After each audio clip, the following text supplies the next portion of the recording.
Salamat po sa mensahe ng awit na nagpapahayag patungkol sa ating Panginoong Jesucristo.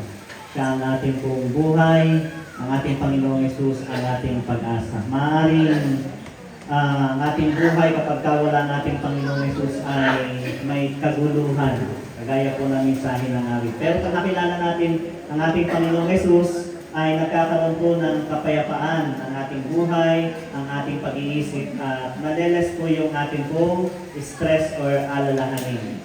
So ngayon pong gabi ay ito po ang second to the last night, at bukas po ng gabi ay tayo magtatapos at ang ating pag-uusapan ngayong gabi ay may title na Bagong Buhay, Bagong Pag-asa. So paano natin makakamit ang bagong buhay at ang bagong pag-asa? May mga tao na sakalang sila nagbago ng buhay o nagkaroon ng kaisipan na magbagong buhay pagkatapos makagawa ng isang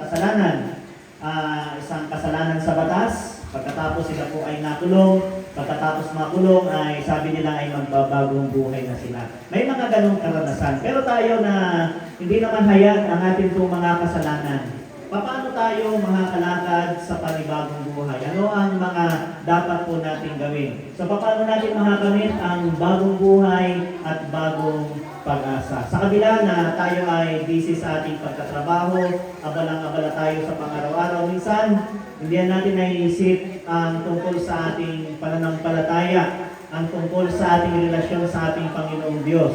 At minsan ay may pagmamalaki pa ang mga tao na parang inaangkin nila yung kanilang buhay. Ano po? Sabi nila ay, buhay ko ito, hindi dapat pakialaman. So, ginagawa nila yung kanilang gustong gawin, ginagawa nila yung gusto nilang gawin sa kanilang katawan. Okay. So, kaya kadalasan po ay hindi na nila naiisip kung paano ba makakamit yung panibagong buhay at magkakaroon ng panibagong pag-asa. Dahil kung minsan nga po, sa pag-aangkin na akala ng tao ay yung buhay na ipinahiram ng Diyos sa kanila ay talagang kanila. So ang ating pong buhay na nasa sa atin ngayon, yan po ay ipinahiram lamang ng ating Panginoong Diyos. Hindi yan talaga sa atin. At balang araw, isusulit po natin yan o ibabalik natin sa ating Panginoon. Meron po isang lalaki na isang Amerikanong Kristiyano. Christian po siya. So, siya po ay naka-base sa Amerika. Doon po ang kanyang citizenship. Ang lalaki po nito ay nag-aaral sa isang kolehiyo. Subalit, nung time na ito ay summer. So, tag-araw sa Tagalog. At nag-iisip siya kung ano ang kanyang gagawin sa panahon ng tag-araw. Kasi medyo kapos sila sa pera, kinakailangan ng punctuation. Ang ginawa niya ay nagbabasa siya ng dyaryo. At sa kanyang pagbabasa ng dyaryo, mayroon siyang nakita isang trabaho. At yung nakita niyang trabaho ay magpuputol ng punong kahoy. Yan ang kanyang nakitang trabaho. So, nag-iisip siya, ano kaya? Kukunin niya ang trabaho ito o hindi. Dahil sa kanyang pag-isip, nabasa niya kasi na yung mga makakasama niya sa trabaho ay mga tao na hindi naniniwala sa Diyos. Kung baga, yung kanilang mga gawain ay nagiinom, nagmumura, pagkatapos ay maraming mga bisyo, naninigarilyo, yun yung kanyang makakasalamuha, yun yung kanyang makakasama. Kaya sabi niya, paano niya pakikisamahan ng mga taong ito? Kasi isa siyang Kristiyano, hindi siya nagiinom, hindi siya nagmumura, wala siyang bisyo, no? Mga ito, wala na ibang ginawa kundi magsugal, mag-inom, manigarilyo, magmurahan, yung mga salita nila hindi magaganda. Yung pinag-uusapan nila ay kung ano na lang na walang kabuluhang bagay yung kanilang pinag-uusapan. Kaya nag-isip yung lalaki, sabi niya, ano kaya, papasukan ko kaya ang trabaho ito? Pero ang ginawa niya, siya po ay nagpatuloy. So nag-apply siya at sa buong summer, sa buong tag-araw, siya ay nagputol ng punong kahoy. Ngayon, nang bumalik na yung pasukan, so pumasok na siya sa college at pagkatapos, kwento niya yung kanyang karanasan nung siya ay nag-apply ng trabaho ng panahon ng summer. Kwento niya sa kanyang mga kabarkada, kwento niya sa kanyang mga classmate na kapwa niya, kapananampalataya. Ang sabi ng kanyang mga classmate, paano ka nakisama doon sa mga tao na kung saan ay mga walang pinaniniwalaang Diyos. Ano yung ginawa? Paano mo sila napakisamahan sa loob ng 2 buwan?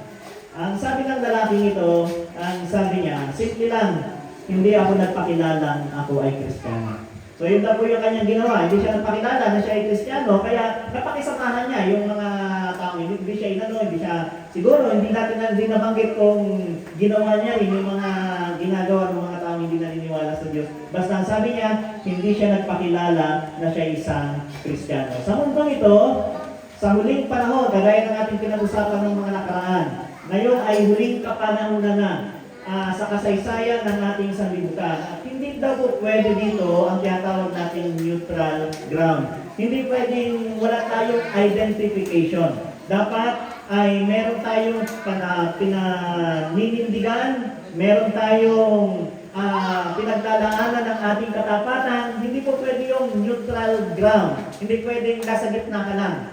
Dahil sa panahon ngayon, kung wala ka sa Diyos, automatic po yun, ikaw ay nasa panig ng kaaway, ni Lucifer, or ni Satanas. Kaya dapat, alam natin kung nakanino tayong panig. Walang neutral ground. Ano po?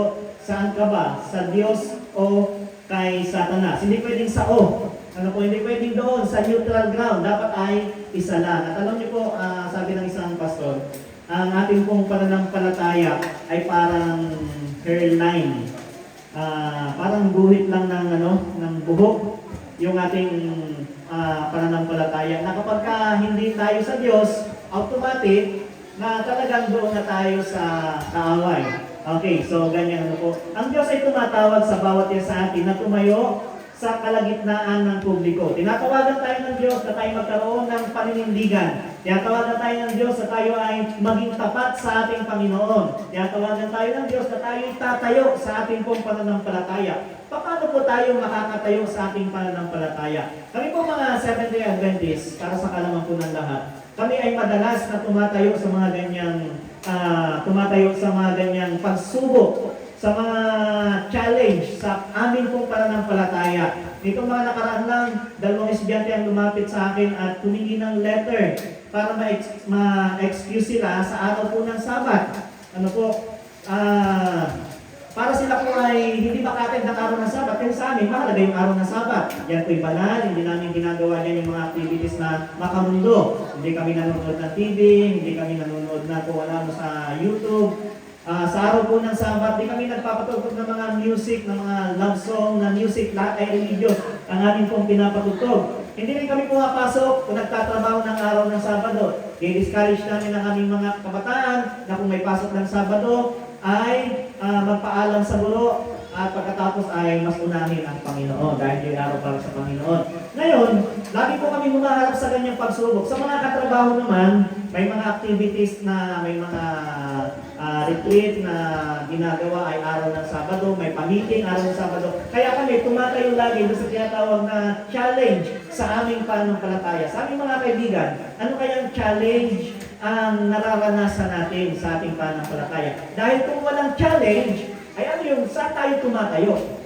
Kung walang challenge, saan tayo tumatayo? Alam niyo po, ang Diyos lagi nagbibigay ng challenge. Tandaan natin. Pag hindi tayo sinusubok ng kaaway, ibig sabihin, kanya na tayo. Hindi tayo binibigyan ng pagsubok pero yung sa Diyos, lagi yung tinitira ng kaaway, lagi yung sinusubok, lagi yung binibigyan ng mga challenges kasi gusto ng kaaway na lumayo tayo sa Panginoon. Kaya pag wala tayong challenge, wala tayong pagsubok, hindi tayo sinusubok sa ating pananampalataya, pag-isipan natin, baka tayo ay wala sa panig ng ating Panginoong Diyos. Paano tayo mapupunta sa panig ng ating Panginoon?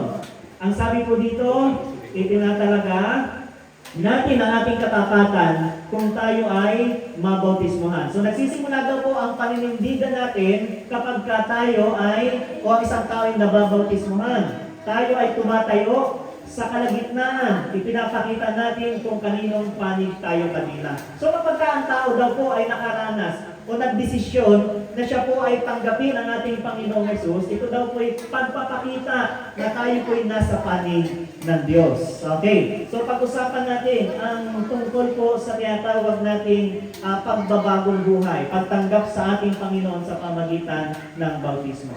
Ano ang mangyayari kung ang tao ay mabautismuhan? May mga na-encounter ako na hindi ko alam kung bakit.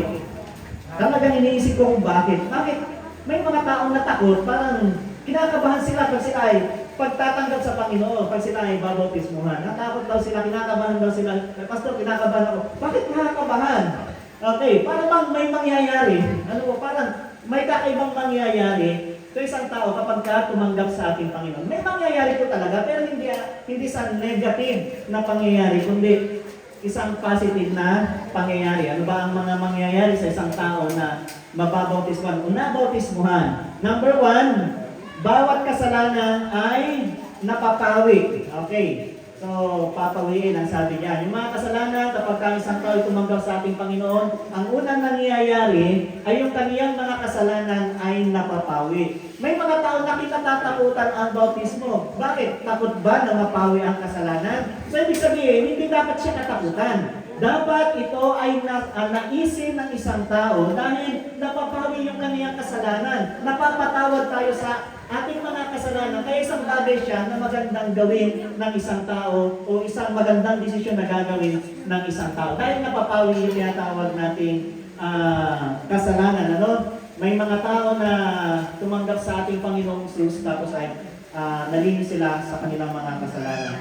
Gaya nung nakaraang gabi, nabanggit ko, may mga tao na sabi nila, sisimba muna ako para mabawasan ang aking kasalanan. So wala po yun sa Bible, mga kapatid at sa mga kaibigan namin na nakakarinig ng aking tinig. Hindi po totoo na kapag tayo pumasok sa church, mababawasan ang ating kasalanan. Hindi po ganon. Maaaring masasabi yung mata ng kapwa, yung kaisipan ng kapwa, masabi na tayo ay banal dahil pumasok tayo sa church. Maaaring masabi na tayo ay naglinis ng ating mga kasalanan. Pero hindi po yung talaga naglilinis. Hindi yung pagpasok natin sa church ang naglilinis ng ating pagkatao ng ating kasalanan. Ang sabi dito, yung tao na nababautismuhan, saka pa naman nalilinis ang kaniyang mga kasalanan. Una, napapawi yung kaniyang mga kasalanan. Ngayon, nagkakasala pa rin. Ano po ang nangyayari? Pag tayo lumapit sa Panginoon at nanalangin, napapatawad tayo sa kasalanan. Okay, hindi ito sa pagsimba. May portion na pwedeng mapatawad din tayo sa pagpunta natin sa church dahil tayo nananalangin doon. Pero yung pananalangin talaga, ang nakakalinis ng ating mga kasalanan kung tayo patatawarin ng ating Panginoong Hesus. Hindi yung pagsimba. Yung pagsimba, yan po ay relasyon natin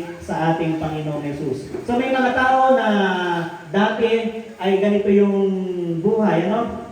Ganyan. Makikita natin dati yung kaniyang buhay ay laging sinusundo ng asawa, pasuray-suray sa kalsada, lasing na umuwi, gabi na umuwi, galing sa barkada at makikita ng mga tao na ganyan yung kaniyang kalagayan, ano? At makikita nila na nakahiga na lang sa kalsada. May mga taong dating ganyan. May mga tao na dating lasinggero. At talagang talamak na sugaron. May mga dating tao na mamamatay tao. Dating mga tao na talagang magnanakaw.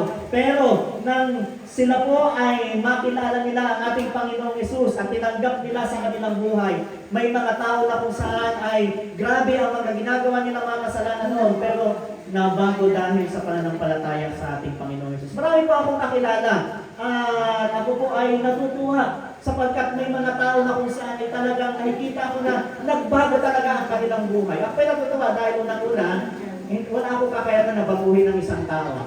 At yung tao mismo, syempre, wala siyang kakayanan na baguhin niya rin yung kaniyang sarili. Natutuwa ako sapagkat may mga tao na lumalapit sa Diyos at nababago yung kanilang buhay. Ulitin ko po, mga kaibigan, hindi po ang pastor, hindi po ang mga miyembro, at hindi rin ang inyong sarili ang tunay na nagbabago sa isang tao o kayo nagbago. Ang Diyos lamang ang may kakayanan na baguhin ang isang tao. Marami po dito, hindi ko napapanggitin. Dito pa lamang po, sa ating pong kalagitnaan. Marami dito mga tao na kung saan ay dati ay mga magiinom. Pero na makilala nila ang Diyos, ayan na po, na makilala nila ang Diyos na bago ang kanilang buhay. Tingnan natin ang kalagayan nila ngayon. Sila po ay kasama na sa ganitong gawain at nagpupuri sa ating Panginoon. At tinalikuran na yung kanilang masasamang gawain. Hindi po dahil sa mga membro, hindi po dahil sa pastor, dahil po sa kapangyarihan ng ating Panginoon Diyos. So, nalilinis po ang kasalanan kapag ang tao po ay nababautismuhan. Pangalawa, yung Espiritu ng Diyos ay ipinibigay sa atin, yung kagaya kagabi sa ating pinag-usapan. Ang gawain po ng Espiritu ay kung tayo po ay nalinis na sa kasalanan, ini-encourage po tayo ng banal na Espiritu na huwag gumawa ng kasalanan. At kung tayo po ay makagawa ng kasalanan, ano po ang kanyang gawain? Tinutulungan tayo, ini-encourage tayo na lumapit sa Diyos na ihingi ng tawad ang ating mga kasalanan. Okay, so yan po ang kaniyang gawain. Mga kaibigan, kung bakit ito'y mahalaga, yung salita na yan, kung bakit yan po ay mahalaga. Dahil inaangkin po tayo ng kaaway. Nang tayo po ay magkasala, nang tayo po ay, nang si Adan at Eva ay magkasala, inaangkin na po tayo ng kaaway. So, ang paraan ng Diyos, para tayo manumbalik sa Kanya at hindi tayo maangkin ng kaaway, ay sa pamamagitan na tayo po ay manumbalik sa Kanya sa pamamagitan ng bautismo. At dahil dyan, malilinis ang ating kasalanan, bukod sa dalawang yan na ating binanggit, nagpapahayag din ito na tayo po ay nasa panig ng ating Panginoong Jesucristo. Ito po ang pangatlo. Tayo ay pinagtibay, tayo ay nagiging kabahagi ng pamilya ng ating Panginoong Diyos. Kapag ang isang tao po ay nabautismuhan, nagiging kabahagi ng pamilya ng Diyos. Ang mga ito po, maliban sa aming mga bisita, yan po yung magkakapatid sa pananampalataya. Nagtutulungan kapag ka may problema. Nagtutulungan sa maraming mga pagkakataon. Hindi sa lahat ng bagay, pero sa mas maraming pagkakataon. Nagiging kabahagi ng pamilya ng ating Panginoong Diyos. Kaya, yung isang tao na tumatanggap sa ating Panginoon, nagiging kabilang yan sa iglesia ng ating Panginoong Diyos. Ano naman ang nangyayari? O ano ang hakbang? Ang pwede nating hakbang bago tayo magpabautismo. Paano ba yung process kapag ka isang tao ay tatanggap sa ating Panginoon? Meron pong kinoconsider ang Bible, hindi po ang Seventh-day Adventist, ang Biblia, bago ang isang tao ay magdesisyon na siya ay magpabautismo. Ito po ang una. Number 1, marunong magsisi. Kaya kapag ang isang tao, bata pa lang, hindi pa niya alam yung kaniyang pagsisisihan, sanggol pa lang, ay hindi pa dapat po mabautismuhan. Dahil ang isang tao na dapat nababautismuhan, ay alam na niya na siya may pagsisisihan. Alam na niya na siya may isusurrender sa Panginoon. Alam na niya na may isusuko siya sa Diyos na kasalanan at yun ay kaniyang pinagsisisihan. Okay, so tayo po, kung tayo alam naman natin na tayo may mga kasalanan na kailangan isuko sa ating Panginoon. Kung tayo may isip na abot na ang kakayanan kaisipan nito na tayo marunong magsisi, ayun po ang standard na isang tao ay pwede nang mabautismuhan. Ang pangalawa po ay marunong sumampalataya. Yan, yung paniniwala. Sa Mark 16 verse 16, ang sumampalataya at nabautismuhan ay maliligtas. Dapat may paniniwala ka. Dapat may pananampalataya ka sa ating Panginoong Yesus. Hindi pwedeng yung nanay mo, hindi pwedeng yung magulang mo ang sumagot kung ikaw ba'y nananampalataya sa Panginoon, ang sasagot ay magulang. Hindi pwedeng ganon. Dapat mismo yung tao na babautismuhan, yan po ay may pananampalataya o paniniwala. Ang pangatlo, dapat marunong matuto. Yan. Talagang marunong magbasa ng Biblia, natututo na, alam na yung mga pinag-uusapan. At dahil kapag ang isang tao po ay nabautismuhan, hindi po nagtatapos doon. Meron pa po tayo, buhay pa po tayo. So, ibig sabihin, may ipinapagawa pa ang ating pong Panginoon. Dapat patuloy tayong lalago sa ating pananampalataya. Marami pa tayong mas malalim na bagay na malalaman pag tinanggap natin ang ating Panginoong Yesus sa ating buhay. Ngayon, ano naman po dahil meron pong proseso sa tinatawag nating bautismo. Una, marunong magsisi. Pangalawa, may pananampalataya o may paniniwala. Ang pangatlo, dapat marunong matuto. Okay, so ang tanong naman ngayon ay anong klase ng bautismo ang dapat na i-apply sa isang tao? Dahil may iba't ibang klase ng bautismo, merong ganyan. Ano po yan? Okay, binyag nga yung bautismo. May binyag na ganyan ang pamaraan. Binubuhusan lamang yung ulo. Okay, so marami po marami sa panahon ngayon na iba't ibang klase ng bautismo. Hindi lang yan. Hindi lang yan. So kami po mga Seventh-day Adventist, hindi po kami nagbabautismo ng sanggol. Una, ang sanggol po hindi marunong magsisi. Wala pa siyang isusukong kasalanan. Wala pa rin niyang pananampalataya sa Panginoon. Bagaman in nature, may kasalanan ng sanggol, pero dapat meron na siyang nagawang kasalanan. Alam niyo po ang sanggol, wala pa yung nagawang kasalanan. Nature niya ang kasalanan, pero wala pang aktual na nagagawang kasalanan. Hindi pa siya napagsinungaling, hindi pa siya marunong mainggit. Wala pa siyang nagagawang kasalanan. Ano po, bagaman nature niya ang pagiging makasalanan. Kaya, hindi po kami nagpapa-include ng isang sanggol ay mabautismuhan. Okay, dahil wala pa nga pong pananampalataya. Ngayon, maraming iba't ibang klase ng bautismo o binyag. Meron ganito.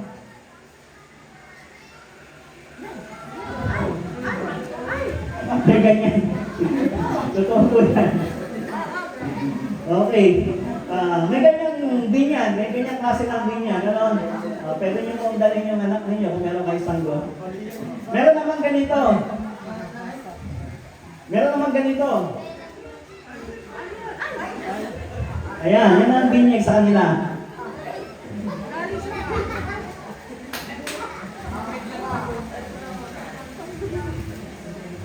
O diba? So, maraming iba't ibang larawan ng bautismo. Maraming iba't ibang larawan ng binyag.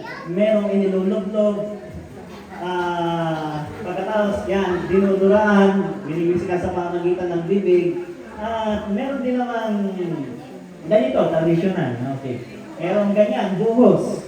At meron din naman olive oil lang, yung gamit nila sa pagbabautismo. Meron din naman na inilulubog lang sa snow, doon daw sa lugar na walang tubig, dahil puno ng snow.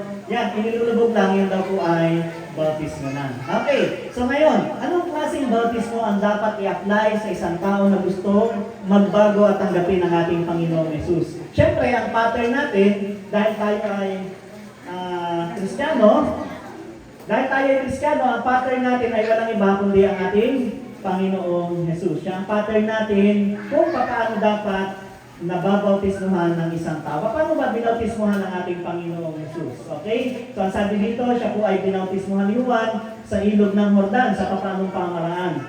At nang mabautismuhan si Jesus, pagdakay umahon sa tubig. Okay? So umahon sa tubig ang ating Panginoong Yesus. In common sense, kung gagamitin po natin yung ating common sense, ang common sense daw, in our time today, is not very common. Ano? Kaya mas maganda kung gamitin natin ngayon. Yung common sense daw hindi na common ngayon sa panahon natin ngayon. Pero ngayong gabi, kahit gagamitin lamang po natin yung ating common sense, sabi ko dito, pagdakay umahon sa tubig. Alam natin ang ating Panginoong Yesus ay nabautismuhan sa pamamagitan po ng lubog. Inilubog po siya sa tubig dahil ang ibig sabihin po ng bautismo ay immerse.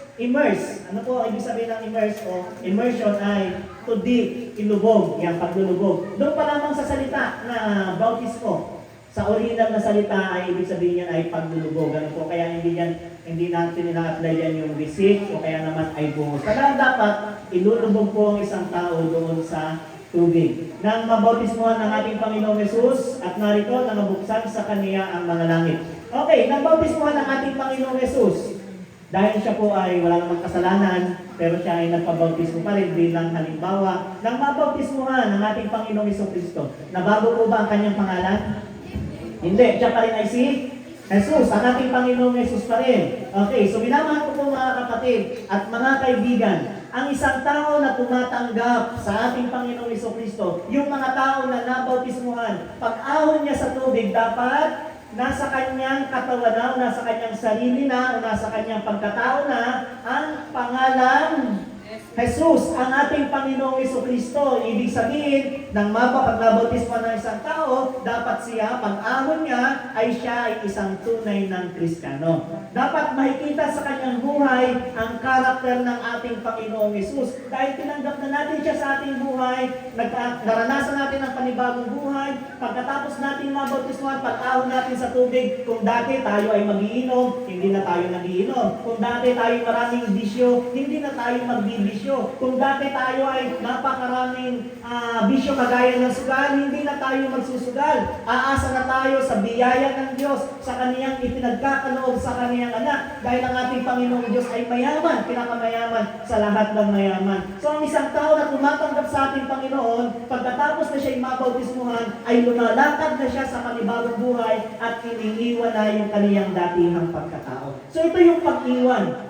Ito yung umpisa ng pag-iwan natin sa datihan nating pagkatao. So yung pag-iwan natin sa datihan nating pagkatao, hindi natin kaya yun. Hindi natin kaya maliban na tayo po'y magpasako sa ating Panginoong Jesus. So ang sabi ko dito, ang sabi dyan, ang Espiritu ng Diyos ay bumabang tulad sa isang kalapati. Explain ko na po kanina yung kaniyang yung dahilan kung bakit ang banal na Espiritu ay sumasa atin. Tumutulong na maingatang matuwid, malinis at walang kasiraan ang ating pong pagkatao.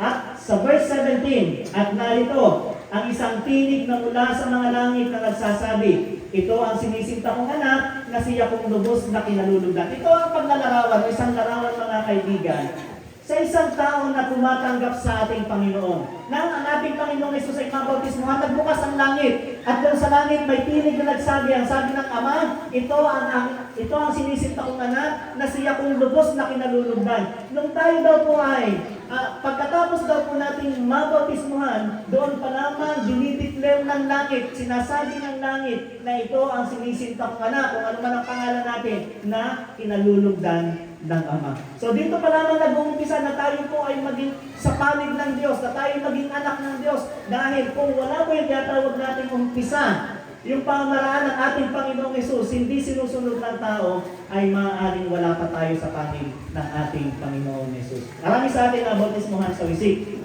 nabautismuhan sa buhos. Alam niyo po, hindi po yan ang tunay na bautismo na sinasabi ng Biblia. Hindi po yan paglilinis ng kasalanan. Dapat malinis po tayo sa ating mga kasalanan sa pamamagitan ng tunay na bautismo na sinasabi ng banal na kasulatan. Okay, kagaya po na sinasabi sa Romans chapter 3 verse 4. Sabi po diyan, o hindi ba ganin yung nalalaman na tayong lahat na mga nabautismuhan kay Kristo Jesus ay nangabautismuhan sa kaniyang kamatayan. Ang sabi po dito, may simbolo ng kamatayan, yung tinatawag natin bautismo. Ano po? May simbolo ng kamatayan. Ngayon, pag binubuhusan po ba ang isang tao, humihinga pa rin siya? Nakakahinga pa rin? Kami sa akin, syempre, pag binubuhusan, nakakahinga pa rin. Ano po? So, walang simbolo sa tinatawag nating pagtigil ng paghinga. Kung wisik, nakakahinga pa rin? Yes, nakakahinga pa rin. Ayun kanina, yung dinuduraan. Nakakahinga pa rin, ano? So dito, kapag ang isang tao ay nainubo sa tubig, makakahinga o hindi? Hindi. So ibig sabihin, may simbolo ng kamatayan. So pag ininubo, namatay panandalian, yung kaniyang datihang pagkatao pag-ahon, siya'y bago ng nilalang. So, yung kaniyang datihang pagkatao na iwan na doon sa tubig. Sumisimbolo lang yun. Ano po? Metaphor lang yun ang ginamit. Pero, literally, nalilinis yung kaniyang kasalanan, nalilinis yung kaniyang pagkatao, at yan po ay sa kapangyarihan ng ating Panginoong Diyos. So, walang magic doon sa tubig. Ano po? Walang magic doon sa tubig. Hindi yung tubig ang dahilan kung kaya tayo talagang nalinis. Yan ay sumisimbolo lang sa pagtanggap natin sa ating Panginoon, sa paglilinis natin sa ating mga kasalanan. Ang ibig sabihin niya na tayo na bautismuhan, okay, sa tubig. Ganito, tayo may sarili tayong espiritu. Ang espiritu natin ay alin? Yung ating mga karakter. Ano yung karakter natin? Yung karakter natin pasaway. Yung karakter natin matigas ang ulo. Yung karakter natin na madalas doon sa kasalanan. So yun yung ating pagkatao, yun yung ating karakter. Ang gagawin ngayon, nang makilala natin ang ating Panginoong Jesus, nagdesisyon tayo na malinis o maiwaksi na yung datihan nating pagkatao. Ang nangyayari dyan, yung ating espiritu ay ipinapasakop natin sa banal na espiritu. Para kung sa ganon, yung ating pagkatao na kung saan ay dati ay pasaway, yung dating pagkatao na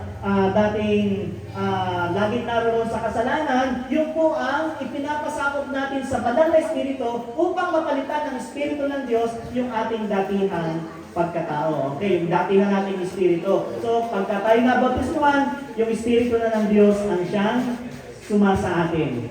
Okay, so ang sabi po dito, ulitin natin, o hindi ba galing yung nalalaman na tayong lahat na mga nabautismuhan kay Kristo Jesus ay nangabautismuhan sa kaniyang kamatayan? Tayo nga'y nangalibing nakalakip niya sa pamagitan ng bautismo sa kamatayan, na kung paano si Kristo ay nabuhay na maguli sa mga patay sa pamagitan ng kaluwalhatian ng Ama, ay gayon din naman tayo'y makalalakad sa panibagong buhay. So pagkatapos daw na tayo po ay tumanggap sa ating Panginoong Yesus, doon pa lamang tayo makakalakad sa panibagong buhay. Yung pagtanggap sa ating Panginoong Yesus ay ganito. Parang halimbawa, meron pong isang baso dito. Yung isang baso puno po ng buhangin. Okay. So dahil yung baso puno ng buhangin, pag lalagyan natin yan ng tubig, ano mangyayari sa tubig?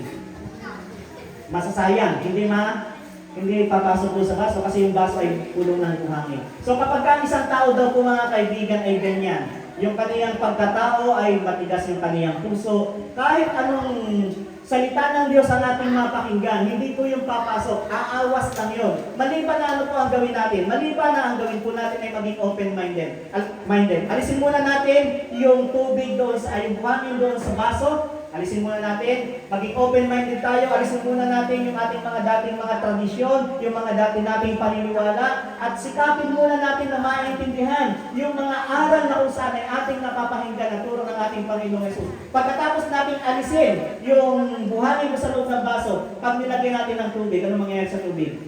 Malalagyan na ng tubig yung baso. So maliban po mga kaibigan, maliban na alisin muna natin yung pagiging matigas ng ating puso, maliban na alisin natin yan, ay saka pa naman makakapasok ang ating Panginoong Jesucristo sa ating pong buhay kung ating pong empty yung ating pong mga puso para sa Kanya. Pero pag yan po ay matigas, kapag ang puso po na yan ay punong-puno po ng datihan nating pagkatao, mga kasalanan na ayaw natin alisin, mahirap pong makapasok ang ating Panginoong Yesus sa ating pong mga buhay.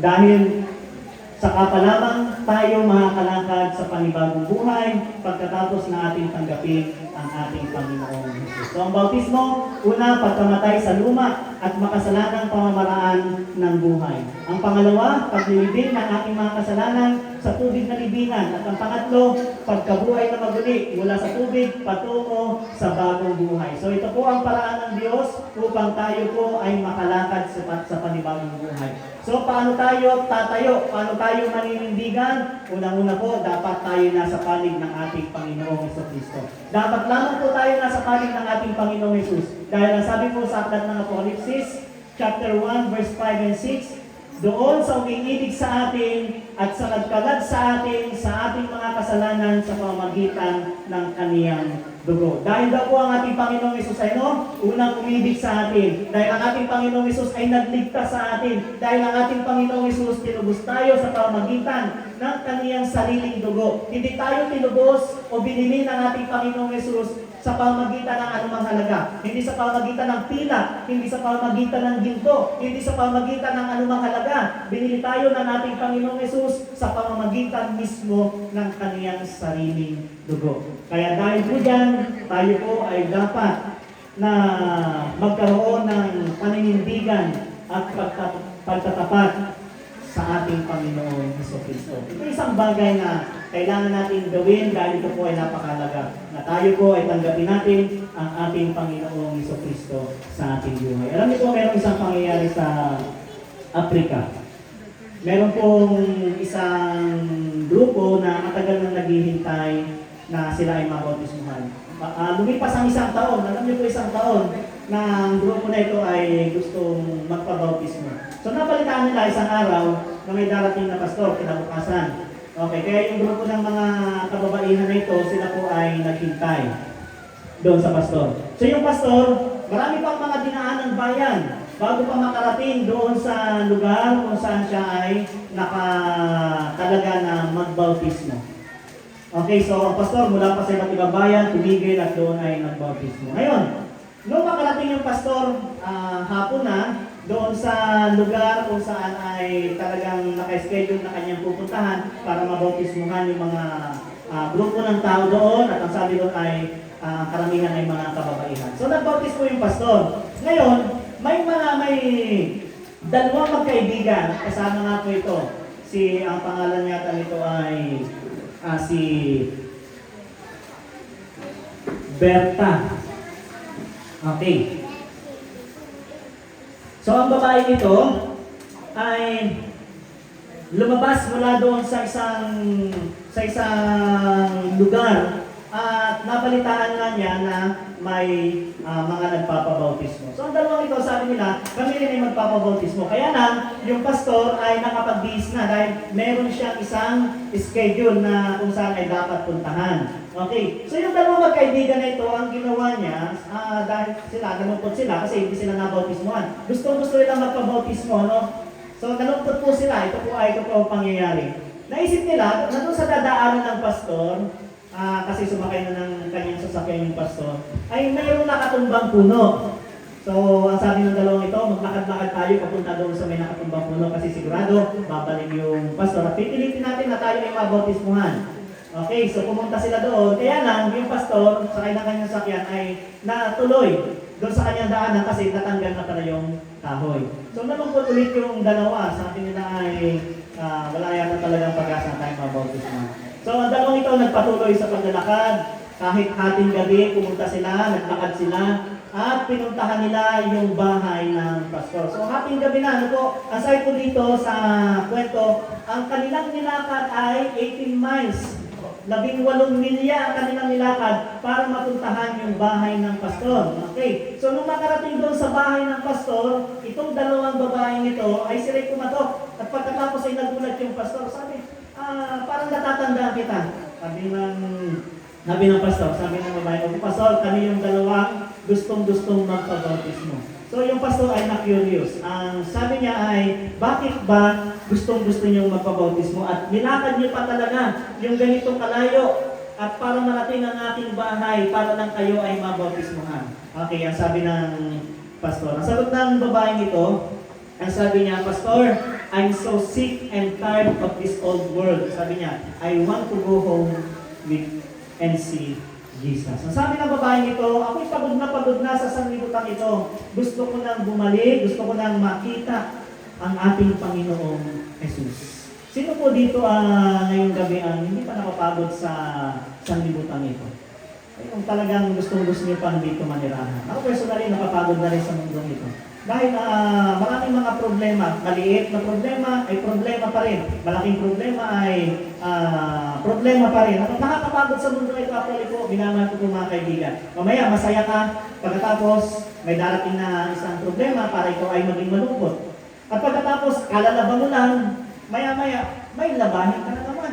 Pagkatapos ay marami ka pang mga plantyahin, marami ka pang linisin, at daming mga problema sa mundong ito na kung saan kahit mga simple yan po ay mga bagay na nakakapagod. May stress ka sa tuition ng inyong anak, may stress ka sa iyong asawa, may stress ka sa mga gawaing bahay, may stress ka kung ano ang iyong lulutuin, kung ano ang inyong kakainin sa inyong pamilya, kung ano ang inyong gagawin sa business, kung paano magpapatuloy yung business. Sa mundong ito, ang daming kapaguran na minamahal ko po mga kaibigan. Malibang maramdaman natin na talagang ang mundong ito ay punong-puno ng kalungkutan at punong-puno ng problema, saka pa lamang natin nanaisin na kung saan ay umuwi na doon sa langit na bayan. So ngayon pong gabi, mahalaga na ating Panginoong Hesus ay tanggapin natin sa ating buhay. Mahalaga na tayo ay magkaroon ng paninindigan sa ating pananampalataya sa pamamagitan ng una nating hakbang at ito ay pumanig sa ating Panginoong Hesus. Ang bautismo po ay napakahalaga. Kaya kung tayo po ay nabautismohan sa maling klase ng bautismo, sa maling uri ng bautismo, minamahal po mga kaibigan, pag-isipan po natin. Maaaring, kaya napakinggan ang mensahe po na ito ay kinakatok tayo sa ating puso ng ating Panginoong Hesus. Gusto ko lang po ipaalam na sa darating po na Sabado ay meron pong tinatawag na paglilinis ng mga kasalanan. May mga taong marahil natatanggap sa ating Panginoong Hesus upang magpasakop sa kaniyang buhay, upang malinis sa kaniyang mga kasalanan. At ito po ay sa darating po na Sabado mangyayari. Kaya kung kayo po ay nagnanais na ito po ay maranasan na malinis sa kasalanan, lumakad sa panibagong buhay, tanggapin ang ating Panginoong Hesus sa inyong buhay, makipag-ugnayan lamang po sa aming po mga kapatid, pwede po sa akin at pwede rin po sa aming elder at sa aming po mga kapatid na nakikita niyo po dito. Napakahalaga po mga kaibigan na tayo po ay nasa panig ng ating Panginoong Hesus Kristo.